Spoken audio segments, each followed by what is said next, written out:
এই অঞ্চলটা হচ্ছে শাহাপুর। শাহাপুরেই পোলবা অঞ্চলের মধ্যেই শাহাপুরটা পড়ে। তো এইখানে এসছি, আরেকটা বাড়িতে গিয়েছিলাম, সেই বাড়িটাও খুব অসহায় অবস্থায়। তো এই যে দিদির বাড়িতে এখন এসছি সেই দিদিও খুবই অসহায় অবস্থা। না আমি শুনে দেখে বুঝতে পারলাম। তো উনি নিজে কিছু বলছিলেন না, তো পরিস্থিতিটা জানবো ওনার কাছ থেকে। দিদি একটু সামনে আসুন। বলছি যে আপনার পরিবারে কে কে আছে? এখন আছে আমি, আমার মেয়ে। আপনি, আপনার মেয়ে, মানে স্বামীর কি হয়েছিল? জন্ডিস হয়েছিল? সেটা কত বছর আগে? 5 বছর। 5 বছর আগে? ও, তারপরে চিকিৎসা করাননি? টাকা পয়সা না থাকলে কোথা থেকে করবো? আচ্ছা, মানে উনি রোজগার করতেন না কিছু? হ্যাঁ, রোজগার করতেন মাঠে। মাঠে, মানে চাষের কাজ। তো সেখান থেকে রোজগার করে জন্ডিস তো সেরে যায়। টাকা পয়সা না থাকলে কি করে দেখাবো? সেরে তো যাবে। মানে বেঁকে গেছিল। হ্যাঁ, বেঁকে গেছিল? বাপরে, সেটা ধরতে পারেননি? না। বুঝতে পারেননি বলে মানে এই অবস্থা হয়ে গেছিল। তো চাষের কাজ করে রোজগার যেটুকুনি হতো সেটুকুনি দিয়ে এইটুকুনি হয়েছে, মানে ঘর বাড়ি যেটুকুনি দিয়েছে তাও নিজেরা করি। তাই সরকার থেকে এটুকুনি দিয়েছে? তাও তো ঘরে জল পড়ে 2-3 জায়গায়, সেই থাকতে পারি না। ঘরে তো অ্যাজবেস্টার দাও? হ্যাঁ, দেয়ালটাও ফাটাই রাখলাম ওই পাশে। ও আচ্ছা, মানে দেয়াল থেকে জল পড়ে, উপর থেকে জল পড়ে। তো এরকম ভাবে রয়েছেন। তো একা মানে মেয়েকে নিয়ে আছেন তাই তো? মেয়েকে নিয়ে আসি। মেয়ের বয়স কত? 16। 16 বছর। লেখাপড়া করে ও? হ্যাঁ, 9-এ পড়ে? ও, তাহলে এখন কিভাবে চলে আপনার? ওই যে মাঠে কাজ হলেই কাজে যাই। সেটা কি কাজ? ওই ধান কাটা, রোয়া। ধান কাটা, ধান রোয়া, যে কোনো কাজ। মাঠের যে কোনো কাজ হলে পরেই আপনি চলে যান। সেটা কটায় যেতে হয়? সকাল 7টা। 7টায়? তাহলে রান্নাবাড়ি করেন কখন? সকালে। ও, 7টার আগে করে নেন? 7টার আগে করে নিয়ে তারপরে আপনি কাজে চলে যান, মানে রান্না করে খেয়ে নিয়ে চলে যাই, মেয়ে থাকে ঘরে। আচ্ছা, কাজ গুছিয়ে দিয়ে স্কুল চলে যাই। ও আচ্ছা, মানে খাওয়া দাওয়াটা রেডি থাকলে পরে মেয়ে খেয়ে দিয়ে স্কুলে চলে যেতে পারে, সুবিধা এটা। যাই হোক, মানে আমি তো দেখলাম আপনাকে, আপনি কিছু বলছিলেন না, আপনি যে কষ্টে আছেন সেটা আমি আপনাকে দেখে বুঝতে পেরেছি। তো এরকম অবস্থাতেও যে মেয়েকে লেখাপড়া শেখাচ্ছেন, এটা শুনে সত্যি ভালো লাগলো। মেয়ে কোথায়? মেয়ে আছে, এখানেই আছে। আচ্ছা, মেয়েকে ডাকুন একটু। এদিকে। ও আচ্ছা, নাম কি তোমার? পায়েল সিং। বাহ, তুমি লেখাপড়া করো শুনলাম, মা বললো। কোন ক্লাসে পড়ো? ক্লাস 9-এ? বেশ, তাহলে এখন প্রাইভেট টিউটার আছে তোমার? না, যেতাম, ছেড়ে দিয়েছি। ছেড়ে দিয়েছো কেন? টাকা পয়সা। পয়সা দিতে পারো না তাই তো? মানে কটা প্রাইভেট টিউটার ছিল? একটাই? হ্যাঁ, একটাই ছিল। ও, তার কাছে কি কি পড়তে? সব সাবজেক্টে ও, তিনি কত করে নেন? 250 টাকা। তাও দিতে পারো না? 250 টাকা? মানে সব সাবজেক্ট পড়ায়, সেই সব সাবজেক্ট পড়ানো এই ক্লাস 9-এ আমাদের ওখানে তো প্রচুর টাকা। মানে এক একটা বিষয়ের উপরে এক একজনে 500, 600, 700 টাকা করে নেয় এক একটা বিষয়ের উপরে। আর তোমার সমস্ত বিষয়ের উপরে 250 টাকা নেয়, তাই তুমি দিতে পারছো না। মানে কতটা কঠিন পরিস্থিতি এটা, মানে সত্যি শুনে অবাক হচ্ছি যে। তবে একটা কথা শোনো, সেটা হচ্ছে যে নিজে এই যে চেষ্টা করে পড়ছো, এরকম অনেক গ্রামের মেয়েরা আছে, ছেলেরা আছে যারা নিজেরা নিজেদের মতো লেখাপড়া শিখে স্কুল থেকেই, টিচাররা যদি সহযোগিতা করে তারাই মানুষ হয়। আর ওই 5টা 6টা টিচার দিয়ে কিছু হয় না। যারা কষ্ট করে লেখাপড়া করে তারাই জীবনে উন্নতি করতে পারে। তো সেই উন্নতির পথে তুমি এগোবে, মানে এটা আশীর্বাদ রইল আমার, যে তুমি এগিয়ে যাও। হ্যাঁ, আমি আছি, মানে তুমি যখন তোমার কোনো সমস্যা হবে, আমি তোমাকে ওই যে কাগজটা দিয়েছি হলুদ তোমার হাতে, ওটাতে ফোন নাম্বার আছে, আমাদের মিশনের আশ্রমের ঠিকানা, ফোন নাম্বার আছে। ফোন করে বলবে যে আঙ্কেল আমার খাতা দরকার, আমার পেন দরকার, বা এটা দরকার, তো আমি তোমাকে দিয়ে যাব। ঠিক আছে, জায়গাটা শুধু বলবে যে কোন জায়গা থেকে বলছো, তাহলেই হবে। ফোন আছে বাড়িতে? আচ্ছা ঠিক আছে, ফোন থেকে ফোন করে বলবে। আর আমি মায়ের সাথে কথা বলে দেখলাম যে মা তো কাজ করে, তুমি স্কুলে যাও, স্কুল থেকে কখন ফেরো? 4টে সময়, 4:30। 4টে, 4:30?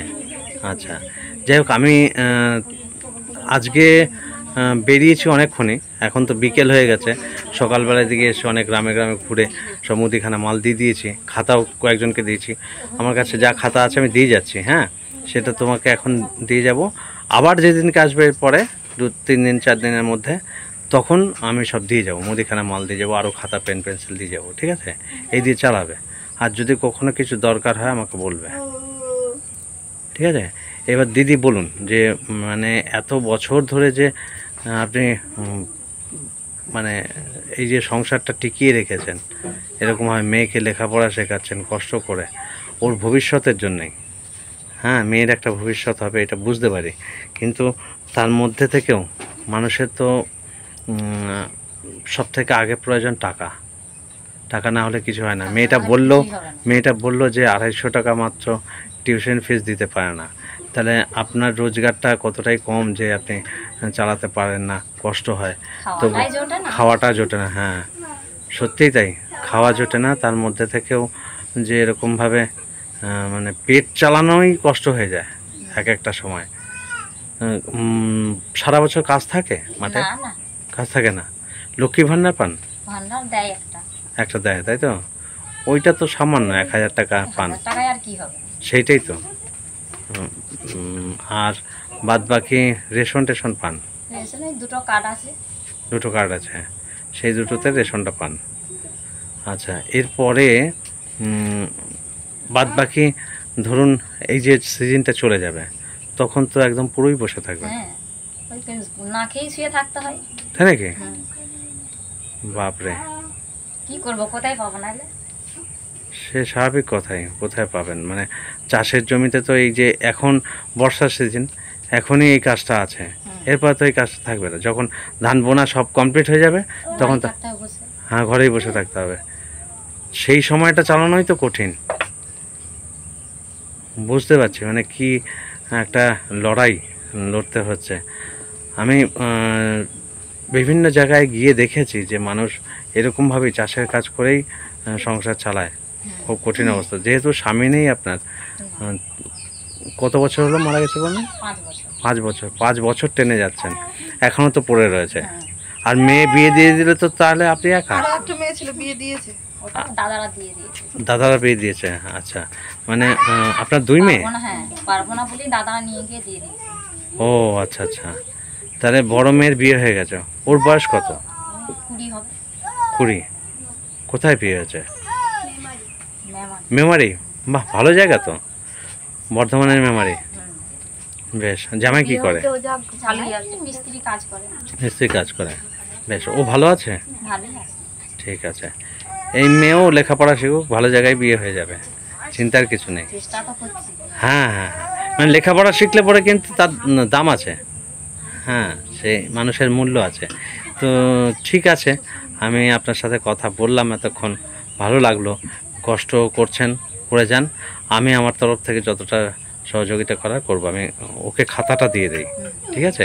একটু দাঁড়ান এখানে। আসার সময় একটু খাতা নিয়ে এসেছিলাম, মানে আরও বাচ্চা ছিল ওদেরকে দেওয়ার জন্য, আর তোমার জন্য নিয়ে এসছি। নাও, এখানে 2টো খাতা আছে মাত্র, হ্যাঁ, আরও পরে দিয়ে যাও। আর এই পেনটা রাখো, হ্যাঁ, এটা দিয়ে আপাতত চালাও, ঠিক আছে? এরপরে আমি আবার যখন এদিকে আসবো তোমাকে আরও 2টো খাতা দিয়ে যাব, মোটামুটি এখন চলবে। তারপরে আবার যখন দরকার হবে আমাকে ফোন করে বলবে, আমি দিয়ে যাবো। আর যদি কোনো অন্য কিছু প্রয়োজন হয় সেটা জানাবে, ঠিক আছে? ফোনে ব্যালেন্স আছে তো? ঠিক আছে, আচ্ছা ঠিক আছে, পড়াশোনা করো, রাখি তাহলে। দিদি ভালো থাকুন। আচ্ছা, এর আগের দিন এসে বলে গেছিলাম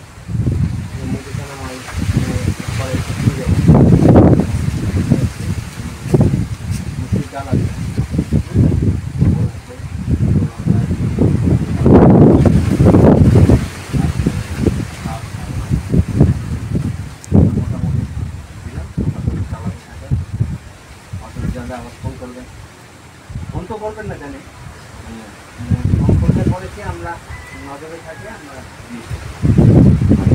আপনার